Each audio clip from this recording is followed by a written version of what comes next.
Saturday रात थी। Venezuela की कैपिटल कैराकस बिल्कुल शांत था।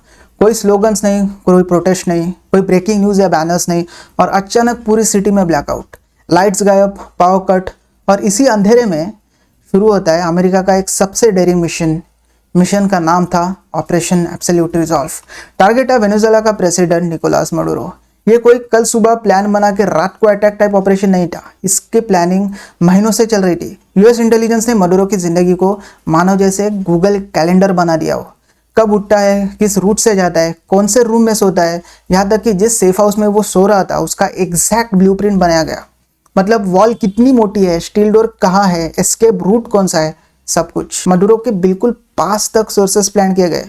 सो जो आपको लग रहा है कि आपसे सब लोग लॉयल है और कोई आपका ही आदमी आपकी लोकेशन भेज रहा हो, दिसंबर के महीने में प्लान रेडी हो चुका था। और सिर्फ प्लान ही नहीं, रिहर्सल्स भी फुल स्केल पर थे। यूएस फोर्सेस ने मडुरो के सेफ हाउस के एग्जैक्ट रेप्लिका बनाए।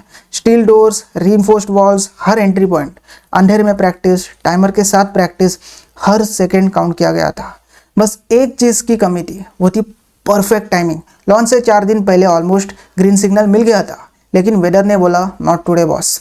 क्लाउड कवर बहुत ज़्यादा था और मिलिट्री रूल सिंपल है, अगर कंडीशंस परफेक्ट नहीं है तो हीरो बनने की कोई ज़रूरत नहीं है।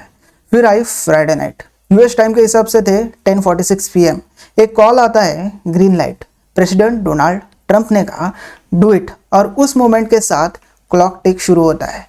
कुछ ही मिनट्स के अंदर 150 से ज़्यादा एयरक्राफ्ट हवा में थे। Fighter jets, bombers, surveillance planes 20 अलग अलग बेसेस से उड़ान भर के सीधा वेनेजुएला की तरफ। और रात के 2 बजे कैराकस अंधेरे में डूब गया। यूएस ऑफिशियल्स कहते हैं सबसे पहले हम लोगों ने डिफेंसेस डिसेबल किए, फिर पावर ग्रिड्स को डाउन किया, और फिर एक्सप्लोजन्स। पोर्ट्स हिट हुए, एयरबेसेस हिट हुए, मिलिट्री कॉम्प्लेक्सेस हिट हुए। लोग उठे, लेकिन वो थंडर या स्टॉर्म के वजह से नहीं उठे, वो उठे एक्सप्लोजन के आवाज़ से। इसी बीच हेलीकॉप्टर्स आए बहुत ही लो एल्टीट्यूड पे, रडार के ठीक नीचे से। टाइम था 2:01 AM। हेलीकॉप्टर्स मडुरो के कंपाउंड पर उतरे और एंट्री होती है यूएस डेल्टा फोर्स की। हेवी वेपन्स, स्टील तोड़ने की तैयारी शुरू होती है। ट्रूप्स फास्ट मूव कर रहे थे, room to room, corridor to corridor, और फायरिंग शुरू होती है। एक हेलीकॉप्टर को हिट भी किया गया, लेकिन वो फिर भी हवा में बना रहता है। अंदर मडुरो भाग रहा था, उसका टारगेट था एक reinforce safe room. Steel door बिल्कुल इसके अटैक के वजह से ही बनाया गया था, लेकिन वो वहां तक कभी पहुंचा ही नहीं, क्योंकि यूएस ऑफिशियल्स के मुताबिक मडुरो और उसकी वाइफ सिलिया फ्लोर्स ने सरेंडर कर दिया। कोई बॉलीवुड ड्रामा नहीं या कोई लास्ट मिनट एस्केप या मिरेकल नहीं, बस एक आदमी और हाथ ऊपर, दैट्स इट, सरेंडर। मिनट्स के अंदर हेलीकॉप्टर में बिठाया गया और 4:29 AM को हेलीकॉप्टर्स ओपन वाटर के ऊपर पीछे पीछे छूट रहा था कैराकस। मिशन कंप्लीट हुआ। मडुरो को ले जाया गया यूएसएस वॉरशिप पर, जो वेनेजुएला के ही कोस्ट के पास वेट कर रहे थे।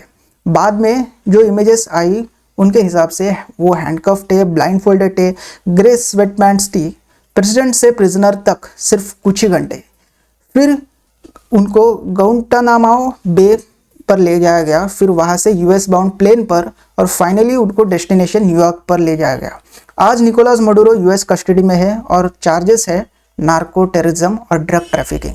ऑपरेशन सिर्फ 150 मिनट का था, पर प्लानिंग महीनों की थी। और इस एक मिशन ने सिर्फ वेनेजुएला नहीं, पूरी दुनिया को मैसेज दिया। और मैसेज सिंपल है बॉस, पावर सिर्फ स्पीचेस में नहीं होते, कभी कभी साइलेंस में आने वाले हेलीकॉप्टर्स ज़्यादा बोलते हैं।